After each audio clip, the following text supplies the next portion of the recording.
Violence calls for ceasefire and then violations of ceasefire. This seems to be the cyclic pattern taking place in Sudan. 5 days after a fragile ceasefire was brokered by the US and Saudi Arabia, the warring factions of the army and the paramilitary accused each other of violating the ceasefire, and the United Nations has expressed concerns over reports of sexual violence. More details in our next report. Take a look. Clashes between rival military factions could be heard overnight in parts of Sudan's capital, residents said on Wednesday. And that's despite a week-long ceasefire designed to allow for the delivery of aid and lay the ground for a more lasting truce. Civilians must be spared, and you must stop this senseless violence now. In Geneva, the UN's High Commissioner for Human Rights, Volker Turk, described the situation as heartbreaking.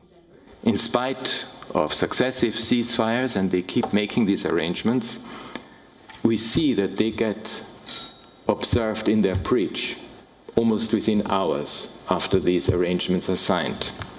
We see how civilians continue to be exposed to serious risk of death and injury.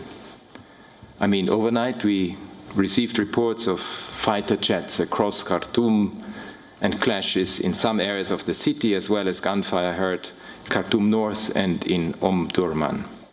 Turk also said he was deeply troubled by reports of sexual violence in Khartoum and Darfur.